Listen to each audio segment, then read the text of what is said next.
Dengan berat hati, Ibrahim menerima pengukuhan dirinya sebagai datuk pemimpin adat tertinggi di Minangkabau. Saat itu usianya belum genap 17 tahun, rapat para tetua adat di Nagari Pandan Gadang itu, sebelumnya berlangsung sengit, karena Ibrahim menolak menerima gelar itu. Tapi akhirnya Ibrahim mau menerima tanggung jawab sebagai pucuk pimpinan adat, yang menaungi para nenek mama dan penghulu di keluarga Simabur yang dan Caniago itu. Dia mau menerimanya karena ibundanya memultimatum dirinya menerima gelar adat atau kawin.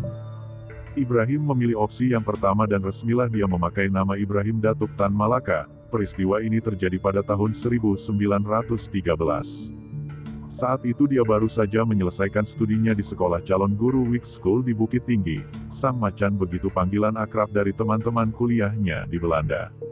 Ibrahim Datuk Tan Malaka menolak perjodohan, dan lebih memilih menjadi datuk. Bukanlah tanpa sebab, ternyata di hatinya telah terukir nama seorang gadis Minang yang cantik dan juga pintar. Daripada harus kawin dengan perempuan pilihan ibunya, Tan Malaka lebih memilih gelar datuk, agar kelak dapat mempersunting sang gadis. Gadis ini adalah cinta pertama dan juga cinta sejati sang Bapak Republik Indonesia itu, meski kemudian mimpi Tan Malaka tersebut tak pernah terwujud. Cinta pertama Tan itu bersemi dikala ia bersekolah di Quick School di Bukit Tinggi. Gadis itu adalah Syarifah Nawawi Tanda. Syarifah adalah angkatan tahun 1907, di sekolah itu. Jumlah murid mereka 75 orang, dan Syarifah menjadi kembangnya, karena dia satu-satunya perempuan di sekolah itu. Nama Syarifah selalu membuat hati sang macan bergetar kencang. Ketika Tan sekolah di Belanda dia selalu memikirkan Syarifah. Meski terpisah jarak ribuan mil jauhnya, tanpa pernah melupakan Syarifah dia selalu rajin mengirimkan surat kepada gadis itu. Tapi Syarifah tak pernah sekalipun membalas surat-surat Tan. Cinta Tan bertepuk sebelah tangan, jika berandai-andai sebenarnya pasangan Tan dan Syarifah adalah pasangan yang sangat serasi. Sedari muda Tan adalah anak yang jenius, sehingga mendapat beasiswa ke Belanda. Sementara Syarifah yang cerdas, merupakan perempuan Minang pertama, yang mengecap sistem pendidikan Eropa. Syarifah lahir tahun 1896, tahun lebih tua dari Tan Malaka. Ayahnya bernama Nawawi Sultan Makmur, seorang guru bahasa Melayu di Quick School Bukit Tinggi. Ibunya adalah seorang wanita Minang bernama Fatimah.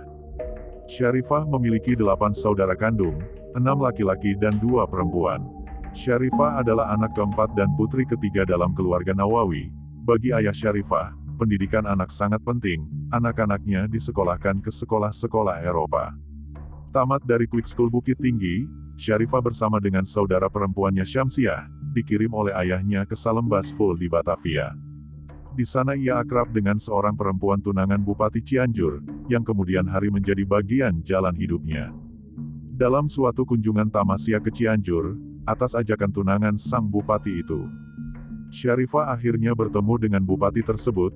Sang bupati yang bernama Raden Arya Wiranata Kusuma, malah jatuh cinta kepada Syarifah.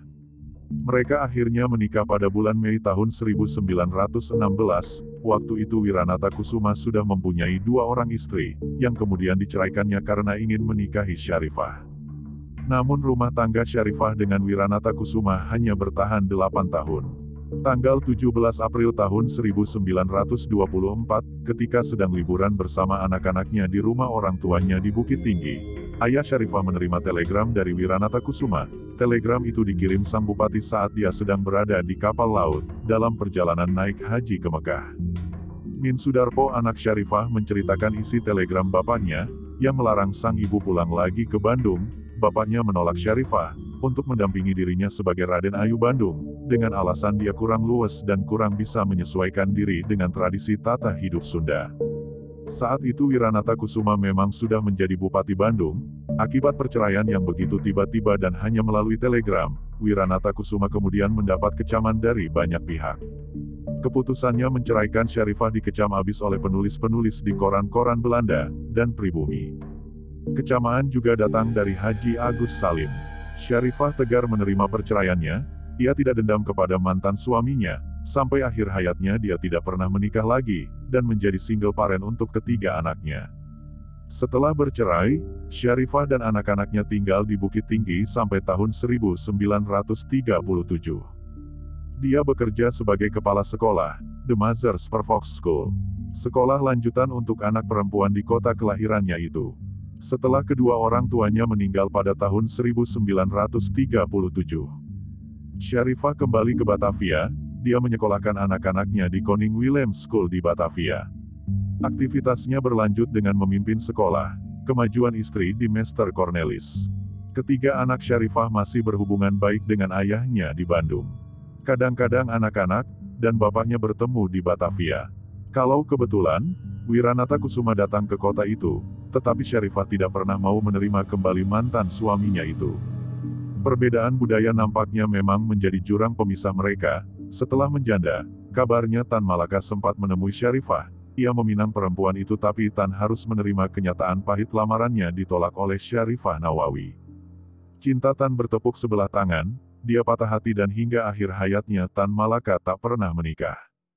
Sang kekasih yang tak dianggap itu, akhirnya mengubur cinta bersama jasadnya di Selopanggung Kediri tanggal 21 Februari tahun 1949. Tan gugur ditembak oleh tentara Republik yang didirikannya. Menurut sejarawan Belanda yang menulis biografi Tan Malaka, Heri Puzu seperti tertulis dalam liputan Tempo edisi khusus, Bapak Republik yang dilupakan. Puzu pernah bertemu dengan Syarifah pada tahun 1980.